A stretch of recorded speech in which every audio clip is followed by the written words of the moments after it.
જીવનના વિશેષ આનંદ માટે ભગવાન મહાદેવની પૂજા કરવી જોઈએ. શિવલિંગ પર પૂજ્ય તે વિશેષ પ્રકાર છે મહાદેવની પૂજા કરવી જોઈએ. શા માટે? સા દેવી જગત માતા સ શિવો જગત પિતા. આપણા સૌના માતા પિતા છે. બ્રહ્મા નારદને કહે છે, નારદ સાંભળો, મનુષ્ય આનંદ નહીં પરમ આનંદ મેળવવા માટે મહાદેવનું અર્ચન પૂજન કરવું છે.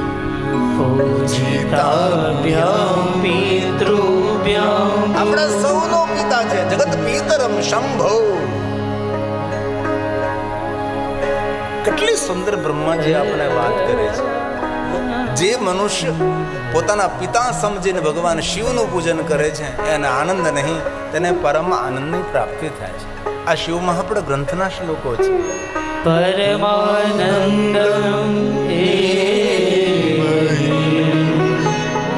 પરમાનંદનમ લાભાર્થમ શિવલિંગ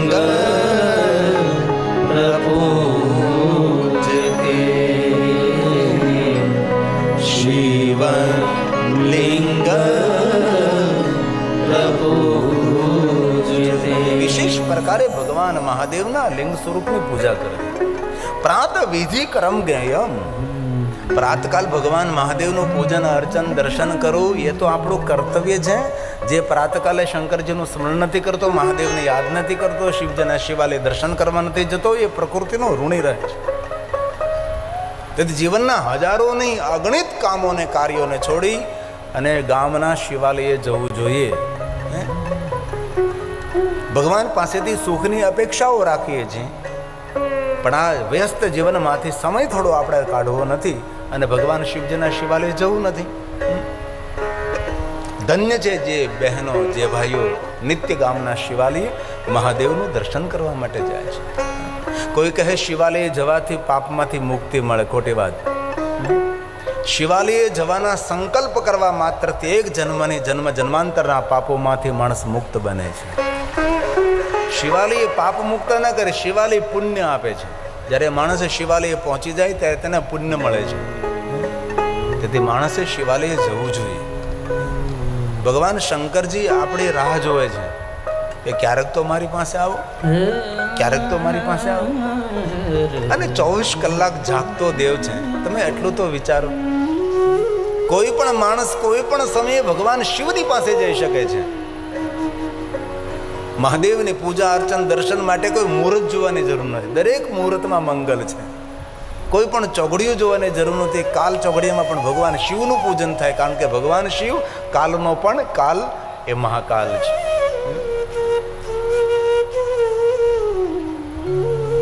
અને બહુ હૃદયથી એક વાત કહું છું, દુનિયાના બધા દ્વાર બંધ થઈ જાય ને, થાય ક્યારેક થાય જીવનમાં, અને દરેકના જીવનમાં એ પળ આવે છે. એવું નહીં કે રોજ માટે જ આપણે સૂર્ય ઉગેલો હોય, ક્યારેક સૂર્યાસ્ત પણ જીવનમાં થાય.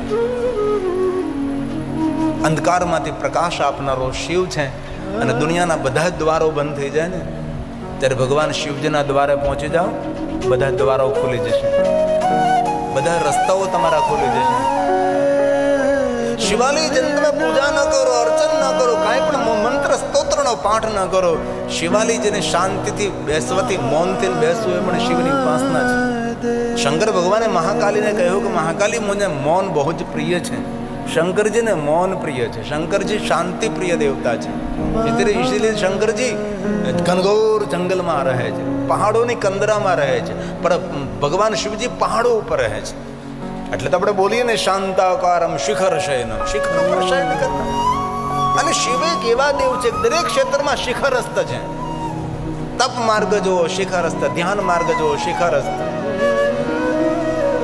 યોગ માર્ગ જુઓ શિખરસ્થ, જ્ઞાન માર્ગ, વિદ્યા માર્ગ, કોઈ પણ ઉદારતામાં શિખરસ્થ ભગવાન શંકરજી. મહાદેવ જેવા કોણ ઉદાર હોઈ શકે છે? એટલે આપ સૌને હૃદયની પ્રાર્થના કે તમારા ગામના સુંદર શિવાલય હોય તો તમે શિવાલયે જાઓ. આમ તેમ બધે ભટકવાની જરૂર નથી.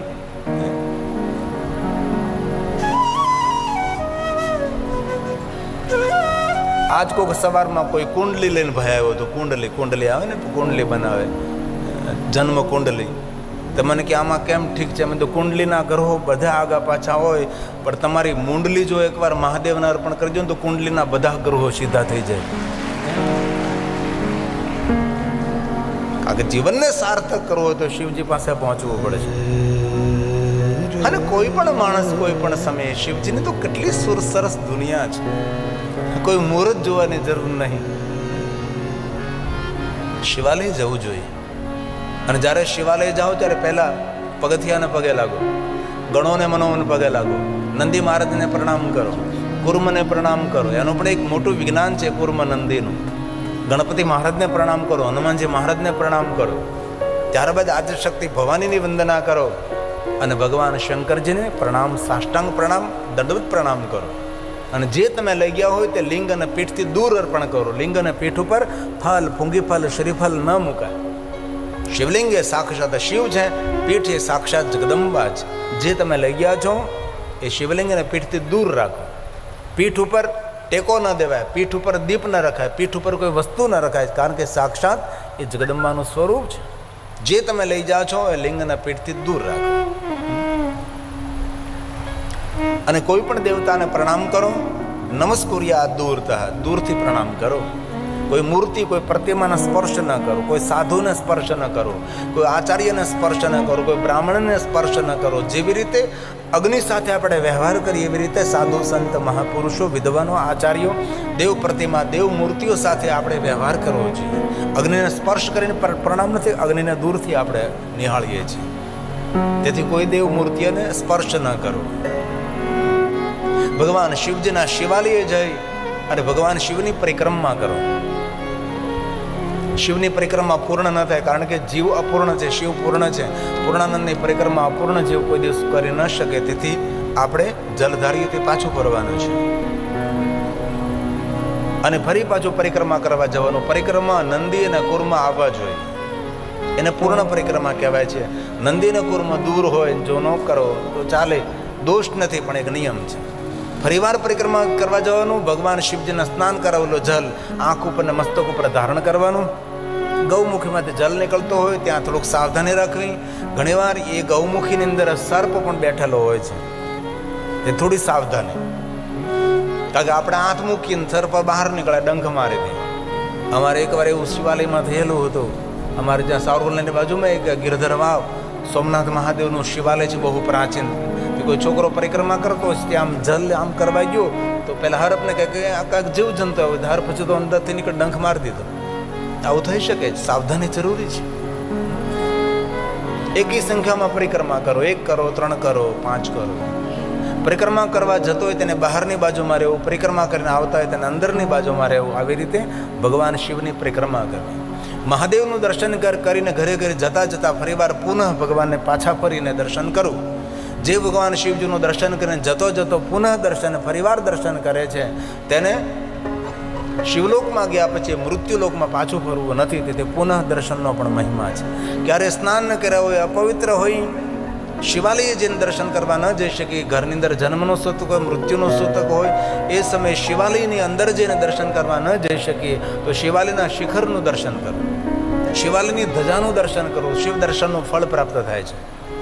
જે માણસ નિત્ય ભગવાન મહાદેવના શિખરનું દર્શન કરે છે, નિત્ય ભગવાન મહાદેવની ધજાનું દર્શન કરે છે, તે માણસના જીવનની જ્ઞાન, વિદ્યા, પ્રતિષ્ઠાની ધજા હંમેશને માટે આકાશમાં ફરકતી રહે. તેની ધજા કોઈ નીચી ન પડે. તેથી મહાદેવની શિવાલયની ધજાનું દર્શન કરો. અવસર મળે તો શિવજીને ધજા જ્યારે ચડાવવી, શિવજીને ધજા અર્પણ કરવાનો પણ એક મહિમા છે. આપણે પૂજા ન કરી શકીએ, પૂજારી પૂજા કરતા હોય તેને પૂજાની સામગ્રી પૂર્ણ પાડી. એ બધી મારી પાસે એક શ્લોકો છે, બધા શ્લોકો બોલું તો તમારે સમય પણ ઘણો જતો રહે. તેથી વિવરણ કરું છું કે ભગવાન મહાદેવના શિવાલયમાં પૂજાની સામગ્રી અર્પણ કરવાનું કેટલું પુણ્ય મળે છે. જે પૂજારી છે પૂજાને સહાય કરવાનું કેટલું પુણ્ય મળે છે.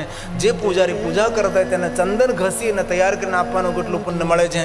જે પૂજારી પૂજા કરે છે તેને બિલોપત્ર અને પુષ્પને અને પૂજાની વસ્તુ બધી અર્પણ કરવાથી, તેલ અને દિવેલ અર્પણ કરવાથી કેવું પુણ્ય મળે છે તેના બધા શ્લોકો શિવ મહાપડ ગ્રંથની અંદર છે. તેથી જ્યાં જ્યાં શિવાલયો હોય ત્યાં ત્યાં ખૂબ સેવા આપવી. શિવાલયે જઈને ભગવાન શિવની પૂજા કરવાનો મહિમા અનંત છે. પણ ભગવાન મહાદેવની શિવની પૂજા કરવાનું જે પુણ્ય મળે છે તેના કરતાં કરોડો ગણું પુણ્ય શિવાલયે જઈ આંગણું વાળવાથી ને ઝાડુ મારવાનું પુણ્ય તેનાથી કરોડો ગણું પુણ્ય થાય છે. તેથી શિવાલય જઈને ક્યારેક સેવા કરવી, શિવાલયનું આંગણું બુહારવું, આંગણું વાળવું, હાવણી લઈ શિવાલયની સાફ સફાઈ કરવી, શિવાલયની અંદર ચોખ્ખાઈ રાખવી, આનું પુણ્ય બહુ છે. તમે ક્યારે સુવર્ણ મંદિર પંજાબ ગયા હોય તમને ખબર હોય, સુવર્ણ મંદિર પંજાબની અંદર મોટા ઘરની બધી બહેનો એ પોતાના દુપટ્ટાથી એ જે મંદિરની સીડી સાફ કરતી હોય, મંદિર સાફ કરતી હોય પોતાના દુપટ્ટાથી, અને ત્યાં બધા ભાઈઓ જે દર્શનાર્થીઓ આવે તેના બૂટ ચપ્પલ બેઠા બેઠા સાફ કરતા હોય છે, સેવા કરતા હોય છે. કારણ કે ગુરુદેવ નાનક દેવે સેવા મંત્ર આપ્યો છે. આપણા શિવાલયની અંદર પણ સેવા કરવાનું બહુ જ પુણ્ય છે. તેથી ક્યારેય શિવાલયે જાઓ, પૂજા કરવાનું જે પુણ્ય મળે તેના કરતાં કોટી ગુણનું પુણ્ય ભગવાન શિવજીના શિવાલય જઈને સેવા કરવાથી મળે છે. પણ સેવા કરનારા ઓછા હોય છે. અને તપોધન બ્રાહ્મણ માટે દશનામ માટે બહુ જ મોટું પુણ્યનું કામ છે. અને બે જ અધિકાર છે, તપોધન બ્રાહ્મણોને શિવમાં પણ સંમત અધિકાર છે, અને દશનામ સમાજને આદિ જગદગુરુ શંકરાચાર્ય મહારાજ સંમતિથી તેને અધિકાર છે. પૂજા દરેક વ્યક્તિ કરી શકે છે, પણ પૂજા ઉતારવાનો અધિકાર, શંકરજીની પખાણ કરવાનો અધિકાર એ તપોધન બ્રાહ્મણને છે અને દશનામ સમાજને છે. ગિરિપુરી, ભારતીય, વાનર, તીરથ, સાગર, સરસ્વતી એમને અધિકાર છે. પૂજા ઉતારવાનો અનંત પુણ્ય મળે છે. તેથી તમારા ગામમાં શિવાલય હોય, શિવાલયને રંગરોગાન કરજો, શિવાલયનો જીર્ણોદ્ધાર કરજો. શિવાલયની આજુબાજુ ફૂલ છોડ વાવવાનો મહિમા છે, શિવજીને ફૂલ ચડાવવાનો મહિમા છે, એના કરતાં કરોડો ગણો મહિમા આજુબાજુ ફૂલ છોડ વાવવાનો મહિમા છે. અને બીજી એક હૃદયની વાત કરું, મારી પાસે પ્રમાણ સાથે હું કહી શકું છું, શિવજીને જલાભિષેક કરવાનો મહિમા છે, અને તેના કરતાં કરોડો ગણું પુણ્ય શિવાલયની આસપાસ જે વૃક્ષો હોય ને તેને જલ અર્પણ કરવાનો પુણ્ય છે.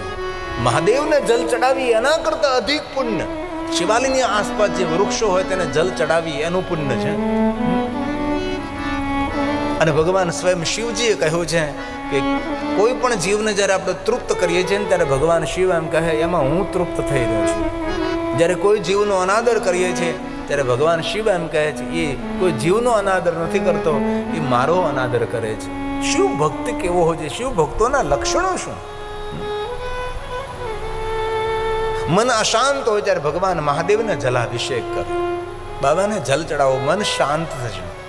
કે જ્યારે ભગવાનને જલ ચડાવીએ ત્યારે આપણું તન પાત્ર પકડે છે, મન આપણું ધારા તૂટે નહીં તેમાં હોય છે, અને વાણીથી આપણે મંત્રો બોલતા હોય છે. તેથી વાણી, મન અને તનનો સમન્વય ભગવાન મહાદેવને આપણે જલાભિષેક કરીએ છીએ. કોઈ જગ્યાએ અશાંતિ લાગતી હોય, અશાંત મન હોય, ઉદ્વેગથી ભરાયેલું, તાપ અને સંતાપથી ખરડાયેલું મન હોય, એ સમયે ભગવાન શિવને અભિષેક કરો.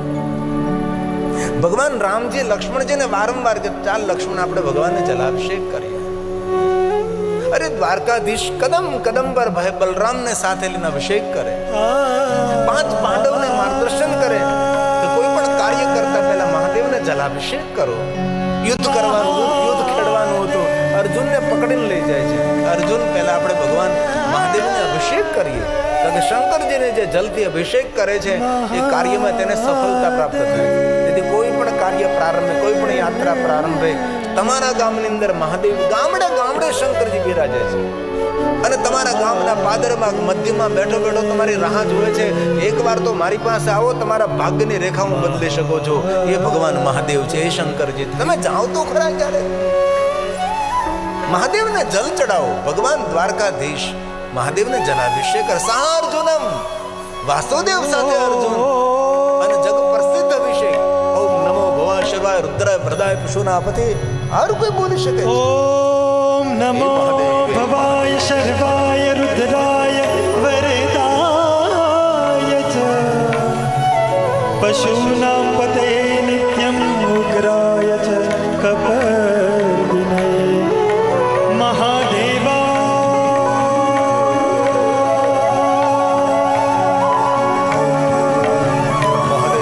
મહાદેવાય ભીમાય ત્ર્યંબકાય શિવાય ચ ઈશાનાય મખરાય નમસ્તે મખઘાતિને કુમાર ગુરુવે નિત્યમ નીલગ્રીવાય વેદસે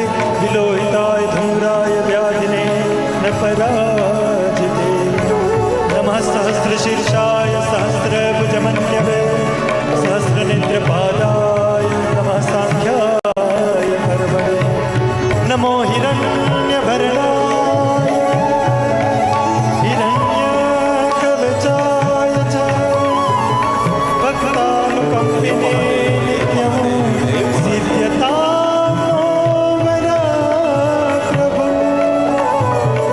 एवं स्तुत्वा महादेवं वासुदेव सहार्जुन प्रसादयामास भवं ददा शास्त्रोपलब्धये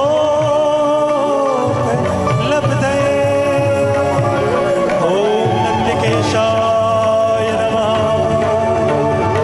ॐ शिवाय नमः ॐ हराय नमः ॐ मृडाय नमः ॐ रुद्राय नमः पुष्कराय नमः ॐ कैलासपतये नमः ॐ नमः शिवाय नमः शिवाय नमः शिवाय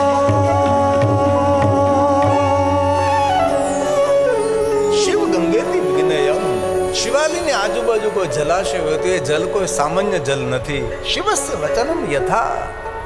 મહાદેવે વચન આપ્યું છે કે શિવાલયની આસપાસ કોઈ પણ જલાશય હોય એ જલ નથી. શિવ ગંગેતી વિઘ્નયમ. કોઈ જગ્યાએ ગંગાજલ ન મળે તો શિવાલયની આસપાસ કોઈ વાવ હોય, કૂપ હોય, વાવડી હોય, તલાવ હોય, સરિતા હોય, એને શિવ ગંગાજલ કહેવાય. શિવ ગંગેતી વિઘ્નયમ. ઓર સ્વયં શિવ કહે શિવસ્ય વચનમ યથા. મહાદેવે વચન આપેલું છે. તેથી જો જીવનને મંગલમય બનાવવું હોય તો જીવનના અનેક કામો છોડી અને સવારમાં શિવાલયે જવું જોઈએ. અને જે ગામમાં શિવાલય ન હોય એ ગામનું પાણી તો નહીં પીવું, પણ એ ગામમાં પગ પણ ન મૂકવો. જે નગરમાં શિવાલય ન હોય એ નગરની સામે દ્રષ્ટિ પણ ન કરવી. જેના ઘરમાં શિવની પૂજા ન હોય એ ઘરનું પાણી પણ નહીં પીવું. અને જેના મુખમાં શિવનું નામ ન હોય એનું મુખ પણ ન જોવું. સૂતક લાગે સૂતક, અપવિત્રતા લાગે એ શિવ છે. इसलिए प्रात विधि करम. प्रातकाल ભગવાન શિવનું દર્શન કરો. આપણું કર્તવ્ય છે, જવું જોઈએ. આગળ એમાંથી પૂછું તો 25% લોકો નીકળે રોજ શિવાલય જવાવાળા હોય. જવું જ નથી. અને આત્મઘાતે કોને કહ્યું ખબર છે? જે ઝેર પીને મરી જાય, સળગીને મરી જાય તે આત્મઘાતી નથી. આત્મઘાતી તેને કહ્યું છે આત્મકલ્યાણ માટે કાંઈ પણ કરતો નથી, એને આત્મઘાતી કહેવાય છે. શિવાલય જવું જોઈએ. ભગવાન મહર્ષિ વેદવ્યાસ કહે છે પ્રાતરવિધિકરં જ્ઞેયં મધ્યાહ્ન કામિકં તથા. મધ્યાહને જ્યારે શિવનું દર્શન કરો ત્યારે કામનાઓની પૂર્તિ થાય છે. તેથી મધ્યાહને જવું જોઈએ દર્શન કરવા માટે. ભલે ભાઈ પ્રાતકાલ ન જઈ શકો, મધ્યાહન ન જઈ શકો, પરંતુ સાયાહ્ન શાંતિકં જ્ઞેયં. સંધ્યા સમયે શિવનું દર્શન કરવાથી ભગવાન શિવજી શાંતિ આપે છે. આપણી પાસે આજે બધું છે પણ શાંતિ ક્યાં છે ભાઈ? શાંતિ માટે લોકો ઝંખે છે. શાંતિ માટે લોકો શહેર છોડીને, ગામ છોડી અને કોઈ જગ્યાએ રિસોર્ટમાં રહેવા માટે જાય છે, જંગલોમાં રહેવા માટે જાય છે. ઘણા લોકો ગામડાનો ઝૂંપડો વેચીને શહેરમાં રહેવા માટે ગયા અને શનિ રવિમાં પાછા ઝૂંપડામાં જમવા જાય છે. વૈશલભાઈ ઝૂંપડામાં જમવા જાય તો પછી તારા ગામડાનું ઝૂંપડું તારા માટે હું ખોટું હતું ભાઈ. ત્રિસમય ભગવાન શિવના દર્શનનો મહિમા છે. તેથી ભગવાન મહાદેવનું વિશેષ પ્રકારે દર્શન, પૂજન, અર્ચન કરવું જોઈએ.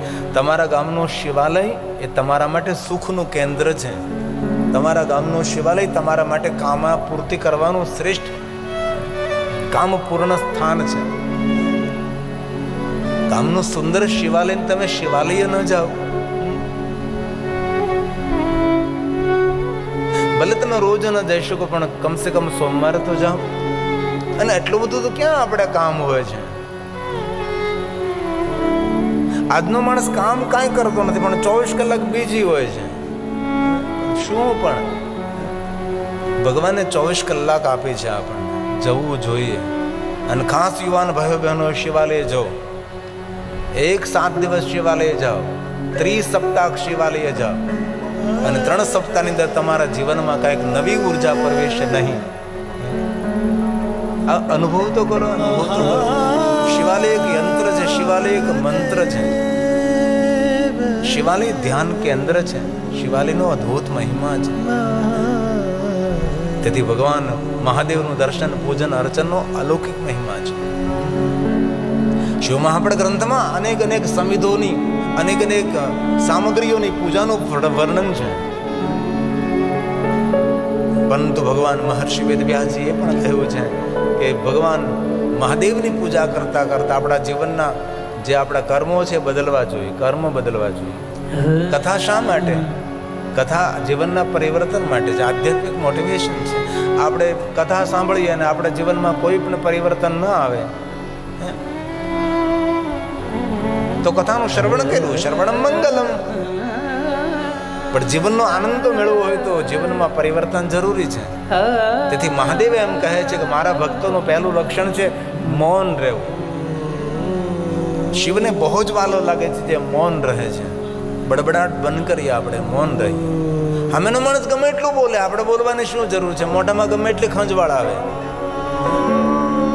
પણ એક જીભ એવી છે કે જીભ ઉપર ખંજવાળ આવે તો બોલવું જ પડે. બીજી કોઈ જગ્યાએ ખુજ લેવા તો ખંજવાળેલી, પણ જીભ ઉપર તો ખંજવાળે તો બોલ્યા વગર રહે જ નહીં. તેથી આજથી નિર્ણય લેવો, વધારે વધારે મૌન રહેશું. મૌન રહેવાથી ભીતરી શક્તિ વધે છે, રોગ પ્રતિકારક શક્તિ વધે છે. મૌન રહેવાથી રૂપ વધે, મૌન રહેવાથી યુવાની સ્થાયી રહે છે. માણસ જલ્દી ગરડો ન બને જે માણસ મૌન રહે છે. કારણ કે જ્યારે બોલીએ ત્યારે આપણે શ્વાસની ગતિ અટકી જાય છે. આપણે બોલવાનું, શ્વાસ લેવાનું બંને સાથે ન થઈ શકે. જ્યારે બે શબ્દો વચ્ચે થોડો ગેપ મળે એની અંદર શ્વાસ માણસ લેતો હોય, જ્યારે બોલતો હોય જ્યારે માણસ શ્વાસ ન લઈ શકે. તેથી માણસને બોલવાનો થાક લાગે છે. 10 કિલોમીટર માણસ ચાલે ને 1 કલાક બોલે, માણસને એટલો તેનો બોલવાનો. એટલે બોલો ત્યારે શ્વાસ અટકી જાય, એટલે પ્રાણવાયુ શરીરને ઓછો મળે, ઓક્સિજન ઓછો મળે, તેથી માણસને બોલવાનો થાક લાગે છે. બહુ બોલનારો માણસ જલ્દી વૃદ્ધ બને છે. તેથી મૌન રહેવું. શંકરજી વધારે મૌન રહે છે. તેથી આજથી નિયમ ધારણ કરીએ, આજથી હું મૌન રહીશ. કારણ કે ગુરુ મહારાજનું સ્થાન છે ને, જગા બાપા આપણા સૌના ગુરુ છે. આજ ગુરુવાર છે. ગુરુદેવના સાનિધ્યમાં નિયમ લઈએ આપણે કે મૌન રહેવું. અને આજથી તમે મૌન થઈ જાઓ, ઘરે જઈને બોલો નહીં,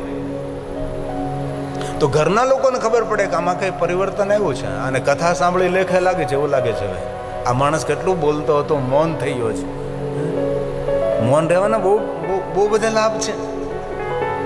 તેથી પહેલો નિયમ શંકરના, મહાદેવના ભક્તોનો મૌન રહેવું. બીજો નિયમ મહાદેવના ભક્તોનો શાંત રહેવું. શંકરજી શાંત રહે છે. શાંતાકારમ શિખર શયનમ નીલકંઠમ સુરેશમ. શિવજી શાંત રહે છે. તેથી મહાદેવના ભક્તોનું બીજું લક્ષણ છે શાંત રહેવું. સામેનો માણસ ગમે તેટલો ઉગ્ર થાય, પણ આપણે ઉગ્ર થવાની જરૂર નથી, આપણે શાંત રહેવાનું છે. આ મહાદેવના ભક્તોનું લક્ષણ છે. આમ તો 32-33 ઘણા બધા લક્ષણોનું વર્ણન છે. એમાંના થોડા લક્ષણો આપણે ઉતારીએ આપણા જીવનમાં.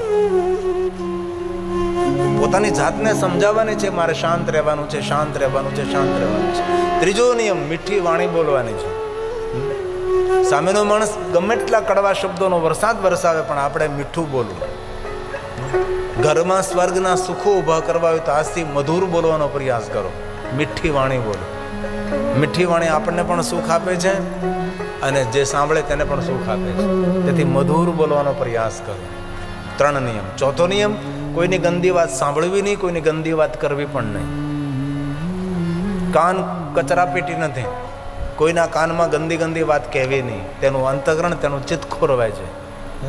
સારી વાત હોય તો જોરથી પોકારીને કરો, પણ ગંદી વાત કોઈની હોય તો એ વાતને દફનાવી દો, એ વાતને દબાવી દો, એ વાતને ત્યાં સળગાવી દો, ત્યાંથી વાતને પૂર્ણ વિરામ કરો. 5મો નિયમ, શુદ્ધ શાકાહારી નિર્વ્યસની રહેવું. ભોજન આપણું પવિત્ર હોવું જોઈએ. કારણ કે અન્ન એ ઔષધિ છે, અન્ન એ આપણું જીવન છે.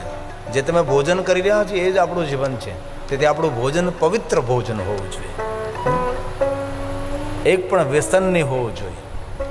નહીં તમાકુ, નહીં ગુડકા, નહીં બીડી, ન ગાંજો, ન ધતુરો, ન સિગારેટ.